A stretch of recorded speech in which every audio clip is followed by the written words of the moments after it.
So a requirement or a rec, if we want to simplify things, because we're going to use this term a lot, what it really is, it's a description of a business problem. Okay? The specification, on the other hand, or the spec, that is a detailed description of how we're actually going to solve the business problem. And I think it's actually important to think of a report request as a problem to be solved, as opposed to just something the business wants. And here's the reason. I'm going to use kind of a silly example, but I'm sure some of you in here have kids. I actually don't yet, but I come from a big family, so I've been around kids a good bit. And if your kid comes to you and says, I want pizza, you might respond to them and say, well, we don't have pizza. It's going to take too long to make pizza. Pizza's not good for you. But what your kid has done and what you've then got sucked into is jumping right to the specification, because pizza is the specification, but your kid has a problem. What's the problem that they have? Hungry. They're hungry, all right? So there's a number of ways to solve that problem. And if you actually look, as most astute parents would, at what the actual problem is, they could say, well, sorry, you can't have pizza right now, but you can have some carrots, you can have some yogurt, and you can actually give them a solution to their problem that's a better solution than the original one that they actually put forth. And so this is a very simple example, obviously. And if it's your kid, they may not be very happy with your solution to the problem. But since we're dealing with adults, at least we hope most of the time, in our business context, when we actually look at the problem and bring a solution to the table, we potentially can have a discussion about it and make sure that we have the right solution. Okay, so here's the ideal process. And this is about as simple of a process as you can have on its face value, because it's only 2 steps. And we're going to delve into these steps a little bit more. But at its face value, it's 2 things. One, we have to take time. We have to truly understand the problem and understand how that is in its own box there. It is its own thing. And we have to kind of complete that understanding before we can move to the next step, which is developing the solution. Okay, and again, I'm going to use kind of an analogy here. So I got married just about 3 months ago, and so I'm still learning how to do that in the right way. But one thing I've learned already is that if my wife has a problem with me, if she's upset about something, and she's trying to explain what that is, and as she's explaining it, I interrupt her and say, no, I got it, and let me tell you how I'm going to make it right. I'm going to fix it. It's probably not going to go very well, okay? So, and why is it not going to go well? Well, for a couple of reasons. First of all, the solution that I have is probably going to be inferior to the one that there actually could be, because I haven't even heard her out. So I might think I get the problem, but I probably don't fully get it yet. And second of all, she's just not going to feel heard. It's like, I'm trying to tell you something, you interrupted me, so she doesn't even feel like she got off her chest. She's not even emotionally satisfied. And likewise, if she's trying to tell me about her problem, and she comes to me and she says, and here's what you got to do to fix it. Well, I'm going to get kind of defensive. And again, we're ending up with potentially an inferior solution because we haven't even talked about it. We haven't even made sure we both understand what the problem is before we try to figure out a solution. And so I believe that we actually have the same type of scenario going on in a business context. Obviously, the emotions involved might not hit quite as close to home, but you still have these scenarios where the business needs something, you have a user that needs something, and a lot of times they don't even get a chance to really explain what they need. And you have developers, you have IT that's saying, oh yeah, I got it. Cognos has a new thing called data modules. Like, that's going to solve your problem. And they're sitting there saying, I haven't even really told you what I need yet. Or on the other side, you have the business coming to the table, you have users coming to the table and saying, like, I need this report. Can you make this report for me? And developers are there like, well, we actually have all these new tools available now. I mean, you can dashboard, do self-service. Like, we have this data module thing. You could actually kind of pull some of your own data in. But they've already jumped to a solution. And so there's not, like, the most efficient solution isn't necessarily reached.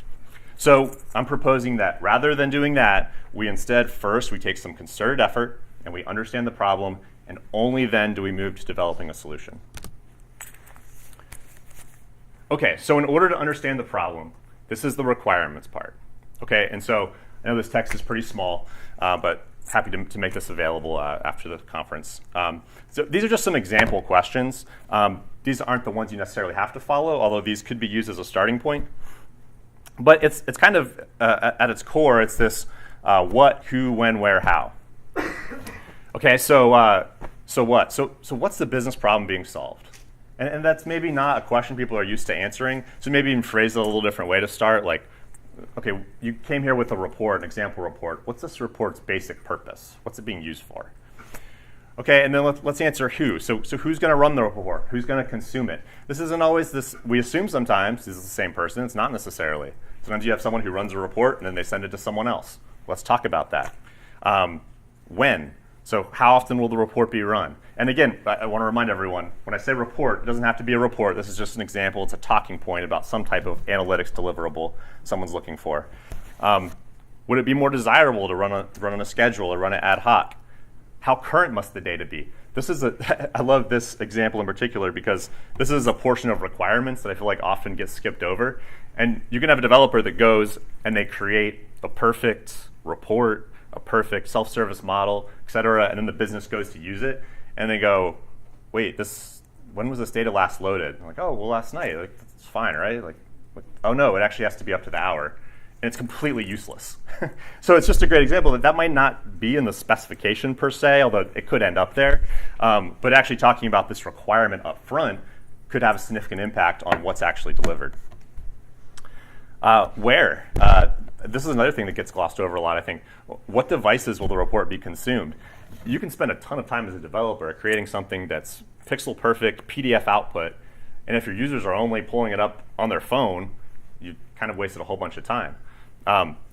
Vice versa, if they're just printing everything out and you're building in all these interactive elements to it, you've kind of wasted time and effort. And then the how. So how is this report actually going to be used? And this might relate to the what, but I think it's still useful to sometimes ask these questions in a couple different ways because you can kind of draw out additional insights by asking those kind of things.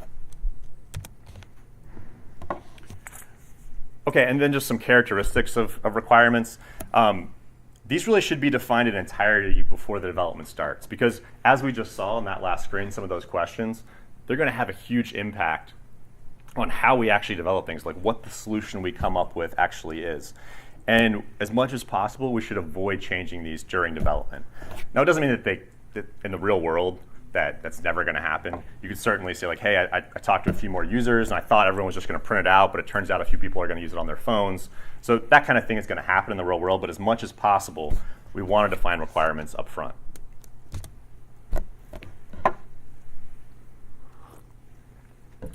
All right, specifications. So specifications, now if we've done the requirements part, we've focused our effort there, we've really sought to understand, and if we're the business, we've sought to communicate to the developer, now we can move on to talking about specifications. So now we're going to try to answer questions like, okay, what will the solution actually look like? How's it actually going to work? Okay, so for reports, for instance, what's it going to look like? This is aesthetics in large part. Like what's the color scheme, what are the fonts, but also things that are a little more substantive, like it's going to be a crosstab, it's going to be tab, like how are the columns going to be laid out, that sort of thing. And then how's it going to work? So this can be like, can I drill through on these elements? What prompts am I going to have? There's a somewhat limited set when it comes to most reports, but obviously, as we said, this isn't necessarily just about reports. This could be all kinds of analytics content. And so we need to talk about both what it's going to look like and how it's going to work after we define the requirements. And it's very important as we do this, we take a collaborative approach. And I'm going to suggest kind of what that collaboration might look like, as opposed to just using a buzzword and saying, like, well, you need to be collaborative. There's still actually some things that each side potentially brings to the table. So collaboration. So from a user standpoint, I would encourage you, if you're in the business, if you kind of are in this user type role, don't spend too much time up front trying to come up with specs before meeting with the developer. Now, I mean, if you already have a report that you're using and such, we're going to talk that a little bit more. Like, I'm not saying leave that behind, but don't put a ton of effort into trying to create kind of mock-ups of what you want before you even talk to the developer. So bring examples if you have them, but again, don't be married to the specifics. So don't bring in an example and say, I need you to create this report. Just create this report exactly. All right, that's going to potentially eliminate better solutions you might not have even thought of. You're potentially kind of eliminating the expertise of the analytics developer. And But at the same time, having a visual can be extremely helpful. I'm a visual person. When someone brings in an example, that's great. It's a talking point. It's something that we can discuss. And so I can start to understand the deeper requirements. And then for developers, if the users have specifications up front, again, then gather them, for sure. So they bring those examples, for sure, take those in. That's very helpful information. Just don't commit to delivering those things exactly. And the reason that I say this specifically is not just kind of a CYA thing, but we want to actually be able to do that process of understanding the requirements. And if a user's throwing kind of a spec at you right off the bat, they're showing an example report and they're saying, hey, I want this, you aren't able to take that time to step back and say, okay, well, what are we actually trying to accomplish here? So just kind of as you go into those initial meetings or write those initial communications, just kind of take the policy as, hey, I'm not committing to delivering this precisely right up front, but I do want to understand what your needs are. And I really appreciate the fact that you've brought these examples to the table because that helps me understand. And then furthermore, if they don't have examples, if they don't have specs, that's okay. I feel like a lot of times as developers, that actually, it's sometimes seen as a barrier. Like, well, you don't have anything to show me. How am I supposed to get started creating? Well, again, we're proposing a different process here where what we're developing is based on the requirements. They're based on solving a business problem rather than just creating something that a user's already kind of has. They just need it developed on a new platform. So don't get discouraged if they don't have something. That's great. It's still a great place to start the discussion. Okay, so our roles when we're defining specs. So again, this is my proposal. It doesn't have to be exactly this way in your organization. This is, of course, a simplification. Like I've already mentioned, you don't necessarily just have a developer and a user. These could be departments. There could be some other auxiliary roles involved. But essentially, this analytics developer role, I would encourage you, let them take the lead on defining the specifications. And the reason is because they know what tools are available. They know the platform on which these solutions are being developed. And furthermore, they hopefully, if they have some experience, they've developed some solutions like this before. And their experience is going to be a little more broad, most likely, than the actual user. But by the same token, the user should essentially get the final say because, well, there's just the problem that's being solved. And so we don't want to get into a situation where even though the developers are taking the lead, that they're the ones saying like, well, this is what you get. Because obviously developing a solution, delivering one that doesn't meet the business problem is going to be a failure. When I say within reason here, what I mean is there's certainly going to be some limitations. For instance, the project has to be on time and on budget. If it's spiraling out of control and the user is asking for something, we might have to get some other people involved. But at any rate, we can't just keep making changes no matter what. You also have to make sure the organization, if there's reporting standards, either in presentation or delivery, that those things are met.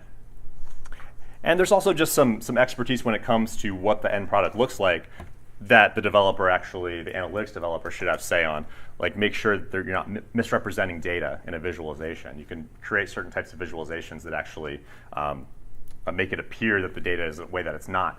And so applying some best practices in that realm certainly makes sense for the developer to have a say on.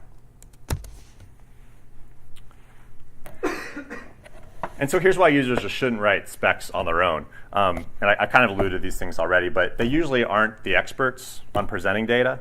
What they know is based on the tools they've used in the past, which is very frequently Excel.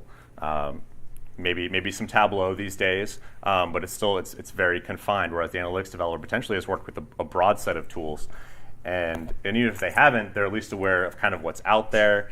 They're going to conferences like this. They're hearing about things like Hadoop and Spark and NoSQL. And so they're starting to think about new innovative solutions to problems. And then, again, the user, they don't really have any idea about development costs. So what I mean by this is if someone says, hey, can you make it do X? If I click on this number, can I drill through and get this result? They don't know if that's going to take the developer 15 minutes or if it's going to take them 15 hours to create. So they can think like, this would be really cool if we could do this, but without having some dialogue, it's just really hard to get to, okay, here's the relative value of what I get from this feature that I want added, and here's the relative development cost. So there has to be some collaboration there. So what the developer's goal should be is to give the users what they need, not necessarily exactly what they think they want at the outset. And this is a difficult line to straddle for sure. And this is a broader concept even outside of just developing software or developing analytics. All kinds of companies struggle with this. You can certainly have success by just delivering exactly what a customer asks for. But at the same time, there are innovations and optimal solutions that can be missed.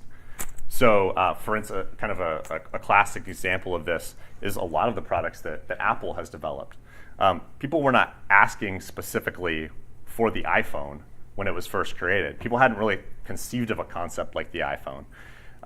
So if they had just developed what people wanted, they probably just would have kept creating iPods with greater storage capacity and that had slightly better user interface, or added more little games. There were ways that they could have delivered what people were asking for in terms of iPods, but instead they created a kind of completely new product category. I know that there were some precursors, but essentially they created a new product category with the iPhone. And so we come with some of the same things in our organizations where just because a user says, hey, I need this report, there might be a better solution. And so as an analytics developer, we need to be thinking about, okay, what are the solutions? What are the new technologies available? And how can we best solve this problem? But we also have to guard against developers sometimes think they're the smartest people in the rooms. And so the goal also cannot be to give users what you think they should want just because you think you're smarter. Okay, and so I feel like it's really important to try to balance these two things and make sure that you kind of hit the right point.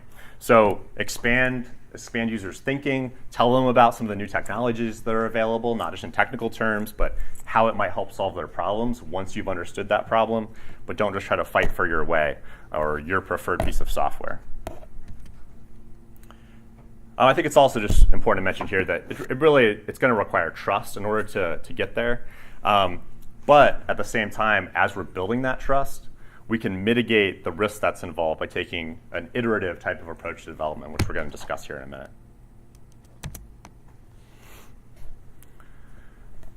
Okay, so let's talk real quickly about challenging users and challenging developers. So challenging users are those who think they know exactly what they want on one end of the spectrum. On the other end of the spectrum, we have users who have almost no idea about what they actually want at all. And so both of these present challenges that have to be overcome, but they certainly can be. So for the ones that know what they want, ask them questions such as the following. What do you like about this report? This is, of course, assuming that they've brought something to the table. Because usually when they know what they want, it's because they have a report they already run, or they have a report that maybe takes a manual process, they want it more automated, but they want this report exactly. So ask them what they like about it.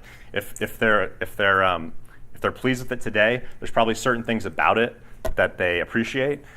Ask them, is there anything about how the information is presented here that is not ideal? You'd be surprised. You start to ask them questions like this. You feel like, oh, well, yeah, actually, when I print it out, it goes on 2 pages. It would be great actually if it could be on 1 page. Okay, all right, we're making some progress here. What's the most valuable information? And the first answer is usually, well, all of it. It's like, okay, well, what do you look at first when you first print this out? Where does your eye go to first? Because there's potentially some things you can highlight, you can move around, you might be able to use conditional formatting to highlight information so that it's a little easier to consume. Maybe that person is used to looking at this report every day, so their eyes automatically go to it, but someone else comes in to help them out and they have to look at that report as well, you might be able to do something in your development that assists with that process. Is there data on this report that isn't used or is not valuable? This is another thing that I'm surprised sometimes when you actually ask this question. You start out with just like, what do you like about, or how is this report? Like, that's perfect the way it is. You're like, well, is there any data you don't use? Well, yeah, these 6 columns I don't use at all. I'm like, well, okay, we can pull that out. Then your content fits on 1 page. Now the most important things are clearly visible. It's not getting lost in all these other things. So just ask some questions, start to understand. They maybe are going to be a little more open once you start asking some intelligent questions. So on the other hand, if they don't know what they want at all, here's the solution. We've already talked about it. You got to spend some extra time just reviewing and fully understanding the requirements. You're going to have to bring a little bit more to the table as a developer. You're going to have to exercise a little more creativity. So just take the time, ask them those questions, the who, what, when, where, how, to understand what their business problem is so that you can help them solve it. So with challenging developers, so on one end of the spectrum, we have developers who build whatever they think is best, no matter what you tell them. And on the other side, we have developers who need to be told exactly what to build. So these both are challenging as well. So for both of these, really, again, the emphasizing the requirements approach rather than specifications is going to be part of the solution. So if they're building whatever they think is best, you have to make sure these people potentially they're usually very intelligent when they are just kind of locked in doing their own thing. So if you can kind of prompt them and start filling them in on what your problem is, you potentially actually can get a really good solution just by cluing them in to exactly what the problem is that they need to solve. And at the same time, if they need to be told exactly what to build, sometimes you can get them out of this habit by, again, sharing the actual core of your problem. Also is going to contribute here is using that iterative approach, which we're going to talk about more in a minute, and how that helps solve the problem. But eventually, essentially, you're going to see something quicker, so you're going to know if you're on the right track. Also, for those who need to be told exactly what to build, just let them know that you want them to use their expertise, encourage them in that. So, show them something like, okay, here's a report that I have. I know it might look something like this, but you probably have some ideas as well. Like, what have you seen elsewhere? What have you built in the past? So pull that out of them a little bit. And again, we're going back to this collaborative approach. It's both kind of helping the other get to this point where the actual problem gets solved. I also think it's worth acknowledging here that in some situations in the real world, as a part of the business, as a user, you could be working with a weak or just an inexperienced developer. And so there could be those situations where it's like you actually do have to spend a little more time creating a mock-up on your own, saying like, okay, well, why don't we just start, just create this output that I've already shown you. Those realities are there. But even with those, it's still important to talk about those requirements, kind of, if you have to, make them listen, because it's going to develop a process that will serve everyone in the future. Okay, so coming back to this.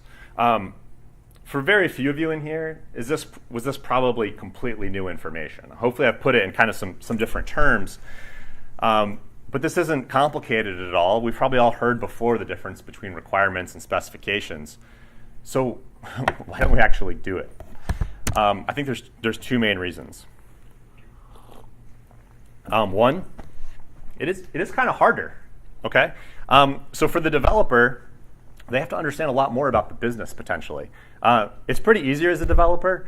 Speaking from experience, when someone gives you just a report that's already made, and then you can go look in the data warehouse, you can pull those columns, and you can try to make it look decent, and then deliver it to them. That's not too hard to do. It doesn't challenge you too much. But to really understand what that user's problem is, and potentially identify that there's a solution that maybe it's not within your bread and butter. Say you are a report studio developer, an authoring developer, a Tableau developer, what have you. And the solution that they actually need, you realize, like, oh man, maybe we should actually involve some like NoSQL stuff here. Maybe we should look at MongoDB. I don't have as much experience with that, but that's really fitting the use case that I've heard described. That's challenging, and not even just potentially challenging from a technical perspective, but just saying like, wow, I have to comprehend here how they're using this report. I have to understand something about the business to just really understand what they mean when they're describing it. It's more challenging. And for the user has to take more time to really go into the background. They have to put more thought into identifying what their core problems are, because they maybe haven't thought about it in a while. They just have a report that they use. They maybe aren't thinking about like, well, why was this report originally created? What was the problem it was trying to solve? And is there actually a better way to solve it than this report, even though I use it all the time? That takes some thought. And it's going to take patience as well to sit down with the developer and say like, okay, let me tell you about my role and this part of the business that I work in, and how we actually use this report, this problem that needs to be solved. It's also riskier in a sense. So when I say this, I don't mean it's riskier to the organization, to the business. I don't think it is at all. I think it's actually risky not to follow this approach. But I think it's riskier to the individuals involved. So for the developer, it feels risky because if you don't get very precise specifications from the user, then you feel like you might spend a bunch of time developing something that isn't what they want. And essentially might get rejected, and nobody wants to experience rejection. The user, on the other hand, feels it's risky because if they don't give you the precise specifications, they're worried they might not get the solution that they need. It might be incomplete, or it might be lacking, or it might not be optimal. And so both parties feel that there's a risk involved by actually taking this approach that I'm suggesting is actually much better. So how do we address this? Well, as far as it being harder, as I already mentioned, there's got to be some patience up front. So, because it is going to be harder at first. If you have developers that aren't used to really understanding what's going on in the business, or just used to kind of spitting out reports, starting to really think about what's actually going on in the organization, that's going to take some explanation. There's going to be, it might not be a sitting down just like, hey, we have a meeting to talk about the requirements of this report. It might be you have 3 or 4 different sessions where the first couple, you actually say, we're not talking about solutions. We're only talking about the requirements. We're only talking about the business problem. And so it's going to take more time. But it will get easier because you're going to have these developers in the organization that now understand the business. And they're going to get to the point where they're actually going to be proactive, where you're going to be able to come in later on and say, hey, so I need a report that solves this. We have this monthly reporting cycle and this, and they can say like, oh, so hopefully they're not jumping to specifications, but they can start saying like, oh, do you mean this is the problem you're running into? I've even thought about that before, was maybe a problem, and I've already started thinking about it. And so you actually later on, you can start reaping the benefits. So you have that reward, as well as just for each individual use case, I believe you're going to get a more optimal solution for the reasons that we discussed earlier. Okay, so let's talk about iteration. I've mentioned it a couple times now, but I feel like iteration is the best way to mitigate this risk concept that we talked about, the risk to the individuals involved.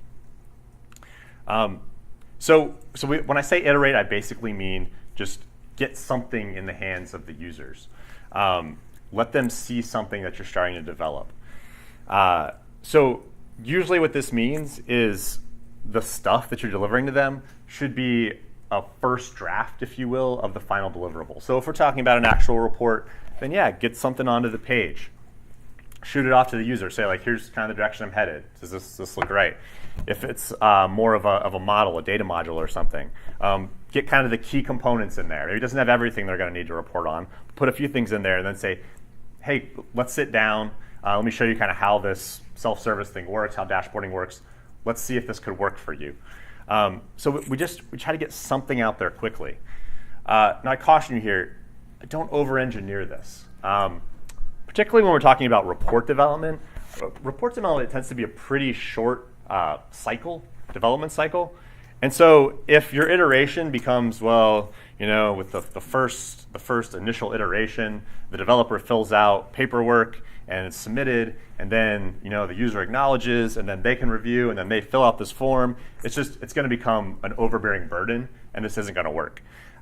So I would encourage you, when you can, keep this a little bit more of an informal process, so that there is the freedom for a developer to spend an hour or two, and to create the initial version of something, and just send it off in a development environment for a user to take a look at it and start to give some feedback. I understand that for more extensive type of projects, if you actually are building out a data warehouse or something like that, there's probably going to be some more formality to this. But as much as possible, just don't over-engineer it. I would also say from either the developer or the user standpoint, if you're going to create like wireframes and Excel mockups and such, just do it quick and dirty. Don't spend too much time there. The tools for analytics development these days tend to be very graphical in nature, so you usually can get something started in the actual tool itself, which can be used towards the end product. I've seen sometimes just hours and hours spent creating kind of a wireframe or a mock-up, and then that's kind of throwaway work in a sense. I mean, it is useful if it helps get toward the end goal, but a lot of times you can kind of do those mock-ups in the tool itself. And so I would just encourage developers to take that approach.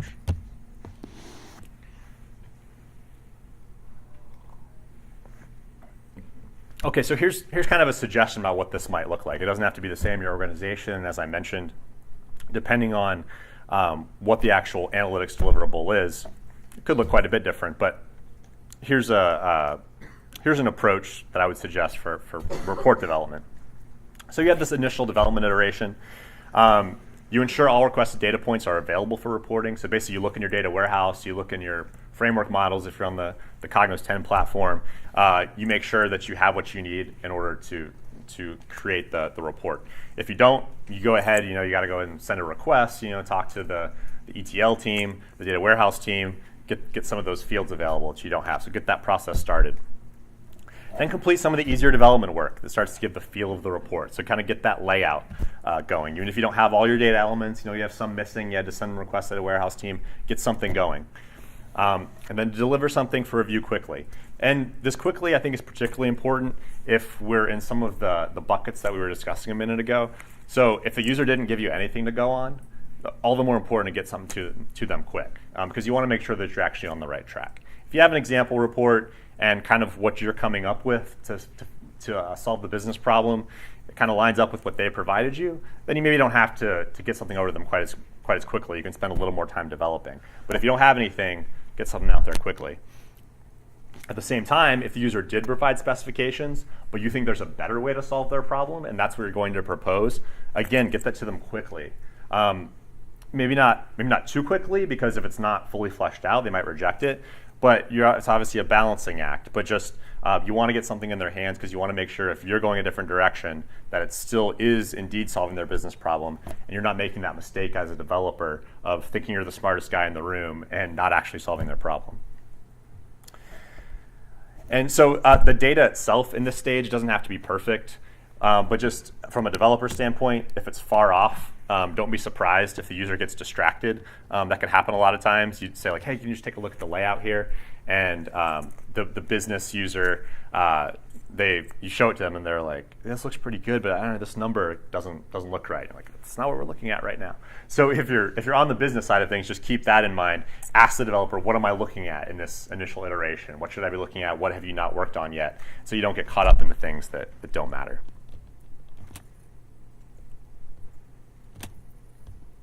And then the initial user review. So again, are all the important data points included? If that's part of what the developer has communicated you should be looking for.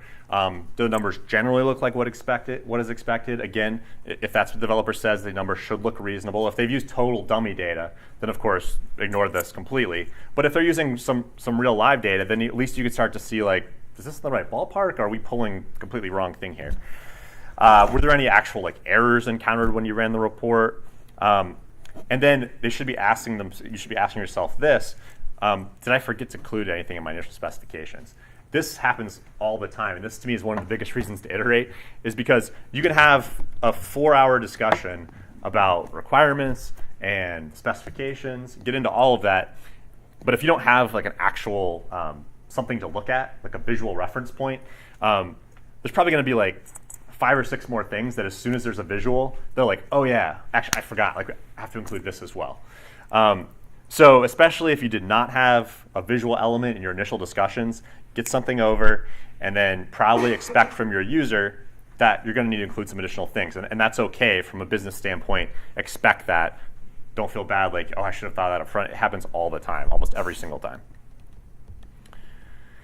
Whether you're getting this feedback in person, in an email, or inside of a more formal document or process, it's going to depend on a lot of things, partially just your organizational culture, what your requirements are, how big of a project it is, who the users involved are. But again, I would just encourage you, especially if you're doing reports here, so a short development cycle, keep this a little more on the informal side.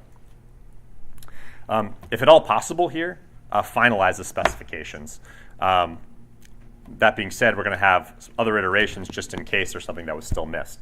So the second iteration here, it's just basically the developer goes back in, they add in any additional functionality that's not included in the first iteration, they make any changes or additions that are requested by the user, they work to resolve any data issues at this point. So this is the kind of thing, again, we haven't done a final data check by any stretch, but the user might have said, hey, those numbers just look way off, and I know you said you were pulling live production data.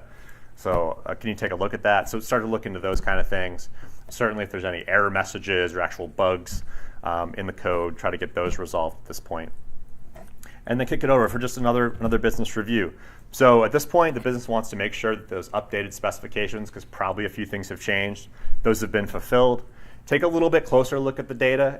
If the developer says like, hey, I've resolved some of those, I realized I was pulling from that one wrong field. Take a little bit closer look and see if it's on the right track. And then at this point, we really should probably be finalizing the specifications. We shouldn't be continuously changing things.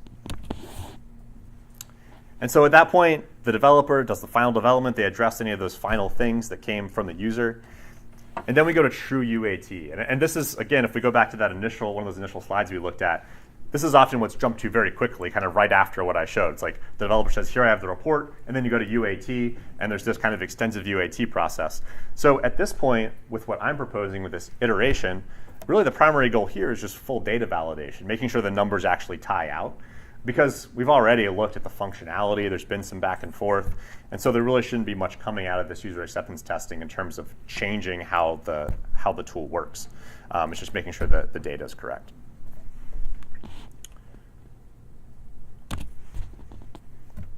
Okay, so a few do's and don'ts for developers.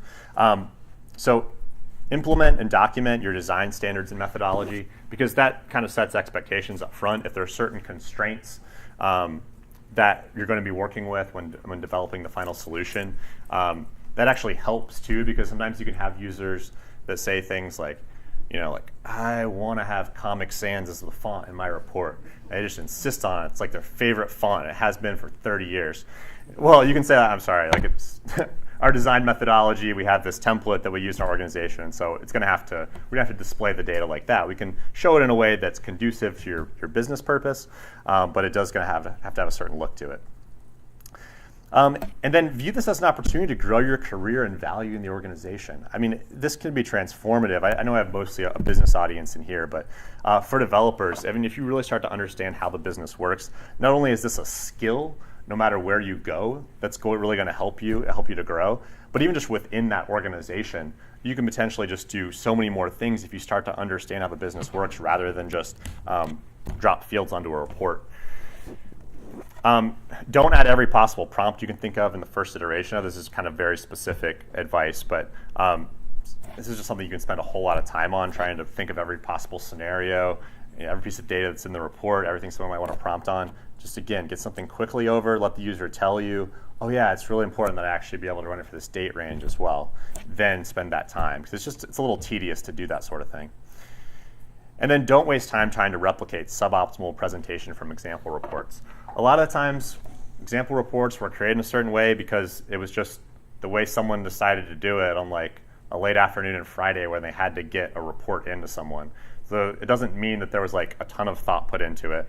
Or sometimes there was more thought put into it, but there were limitations of the source tool. It was done in Excel. There's only like one way you can make it look. So again, try to think about the problem we're trying to solve, and then use your expertise as an analytics developer to deliver something that is optimized. And for the users, do ask that the requirements discussion takes place. And of course, we already said we should be doing this, but what I'm saying is, even if your developer is just saying like, hey, can you send me the report that you want, still request that you actually have a session, or it could be, depending on the situation, even you could write it out in an email or a document or something. But there probably should be a discussion where you actually try to go through some of those questions and you take the time and explain to them the problem trying to be solved. And hopefully over time, they're going to start to initiate that themselves, but even if they don't, it's worthwhile.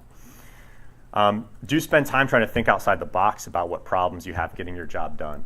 And this is a broader thought process than even just what's the problem with this report. This is a good thing to start thinking about in general as a business user, because I mean, we all know technology is changing rapidly. So you could have a problem in your business that you didn't even think about a report being a solution for it, but now there's some new technology that's available, some new self-service methodology.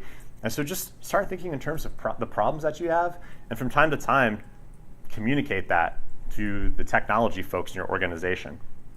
They should be providing a conduit for that, but if they're not, sometimes you can initiate it.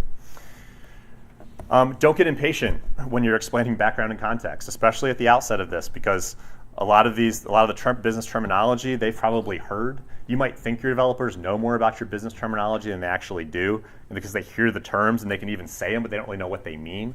So when you're trying to explain your problem, don't get impatient. Take the time to explain it. expect they're going to ask questions. If they don't ask questions, they're probably not fully understanding it up front. So just take that time to explain. Take some time to think through how you'd have to explain it to someone who doesn't know what the business does precisely or what your role is in it, at least. And then come to the table with an open mind regarding what the final solution should look like. Just try to avoid that thinking of like, I have this report, it works perfectly for me. Try to keep an open mind because there could be an even better solution.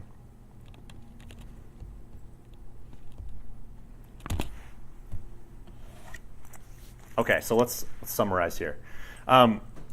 So first of all, we want to focus on fully defining and understanding the business problem, which we call recs or requirements, before trying to determine how to solve it, which are the specs.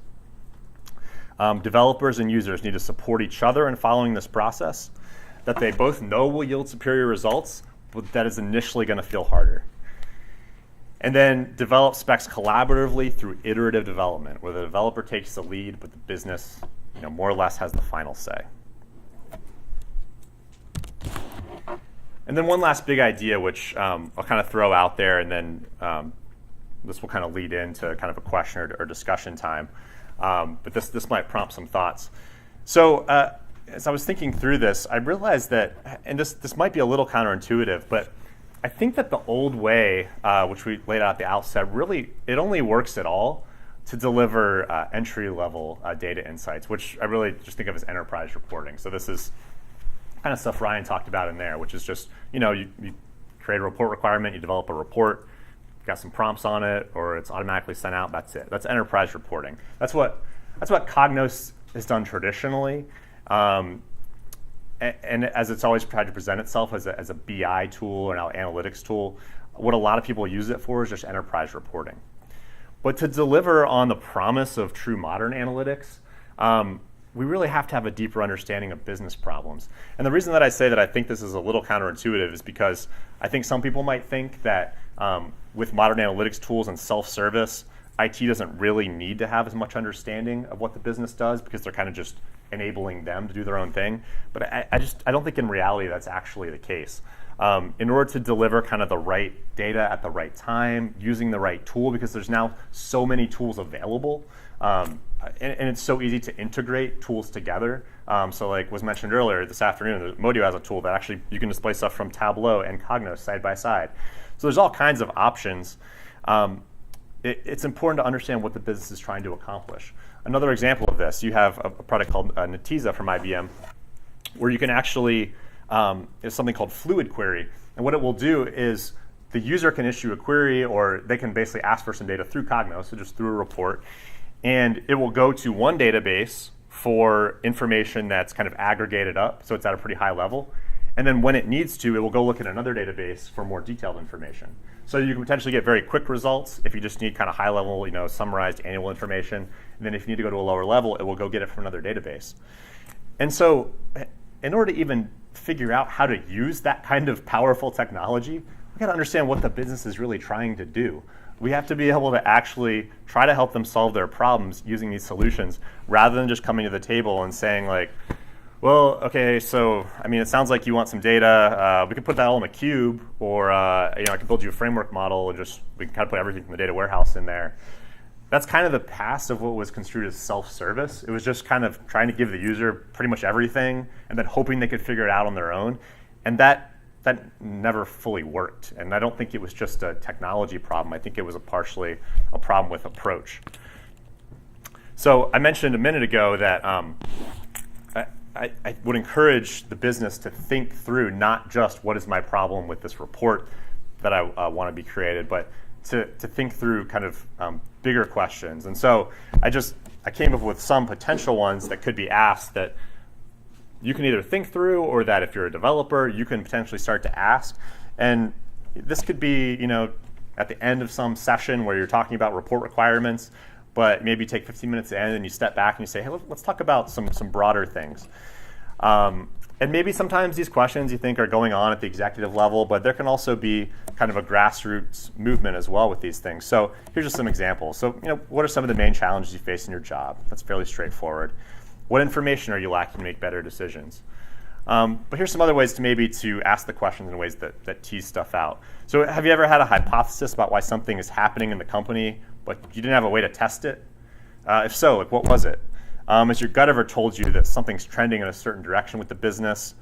And if so, like, were you able to actually like pull numbers to find out if your gut feeling was correct? Do you ever have customers that ask you for information, but you don't have a way to produce it, or you have to work really hard to produce that information? I like this one. If you had an internal Google where you could just type in any question and get an answer in the company about your organization, what would you ask it? And if you knew you were going to get precise and thorough answers, what would that question be that you type in? Because theoretically, there's the technology there these days to actually deliver something like that. But I really like the question, not because that technology is there, but just because it gets people thinking in that way, because everyone's Googling things every single day. So even though they might say, I don't really know, but then you ask that question, like, oh, actually, I would. Yeah, type this in. So spend the time asking these bigger questions. These will lead to true solutions to business problems rather than just delivering a report, delivering a solution to some very narrow request. All right, I think we have, what do you have, Roy? 10 minutes? Yeah, we have 10 minutes. So I'm just going to open it up for just informal. This is not even necessarily just questions. If anyone has comments, I feel like some of these things are worthwhile to discuss. If you have thoughts about how you might apply this in your organization, want to ask me about my experience, I've worked with a number of different organizations to help them do these sorts of things. I'll just open the floor for a few minutes.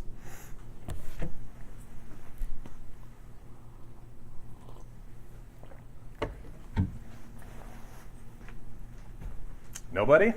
Or am I just waiting you out? All right, go for it. All right, so at the beginning you said step 1 and step 2. Step 1, truly understand the problem fully and then develop the solution. Yeah. So would you, in your experience, do you have the same people that are concentrating on doing step 1 and step 2? Yeah. Or do you have people who concentrate on step 1 and then do a handoff for people to work on step 2? It's a good question. As a consultant, I'm usually doing step 1 and step 2. And I think that it's nice within the organization if you have some folks who can do both of those things. But the reality is that can be challenging to find that person. I think it's worthwhile to at least try to develop that person, though. So in other words, you might start out having this separate business analyst who's focusing on really defining the problem and then does the handoff. But I would encourage you, bring your analytics developers into the room in those discussions so that they can start to understand what that looks like. Because it doesn't potentially have to be 2 people. I mean, it depends a lot on the aptitude and the understanding, but I just think a lot of developers are incredibly smart people, but they're in kind of a little silo, and it's easy and comfortable to write code.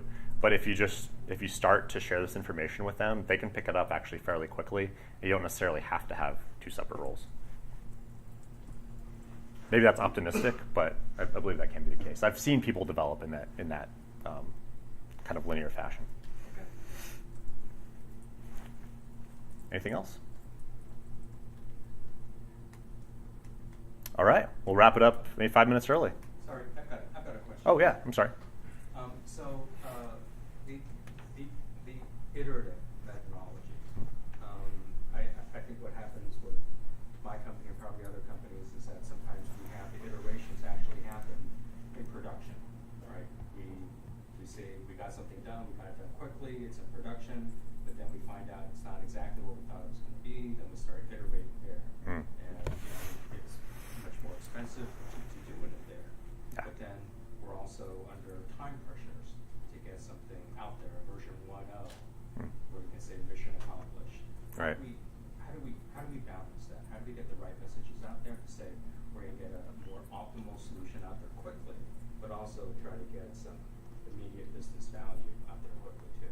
Yeah, it's a good question, and the precise solution might depend somewhat on kind of organizational culture and those factors you're working with, because sometimes those pressures that are there to get something out, they run counter to what's best. In other words, there's a deadline that has to be met, and so therefore something has to be put out there, even though the people involved on the project team know that's really not quite ready for prime time.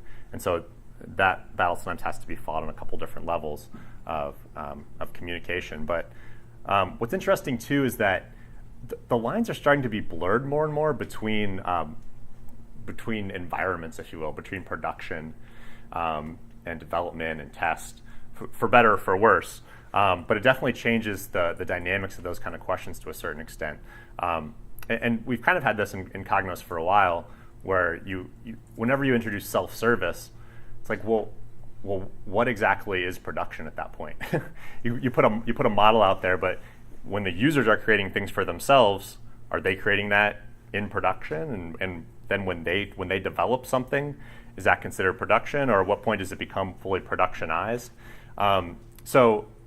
There's kind of some new complications coming to the table. That question isn't necessarily getting easier to answer. In some ways, it gets harder. But I think the technology also it decreases the cost of having those completely separate environments, because well, A, you just spend less time kind of migrating back and forth, and two, maybe even the processes involved aren't quite as onerous as they were in the past. Whereas before, you had to do these 4 pieces of paper before you move something to production, and then to make a change here, you're doing these additional 5 pieces of paperwork.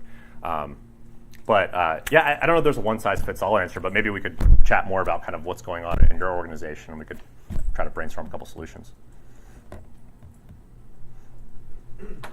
Anybody else? All right, thank you so much for your time. Really appreciate it.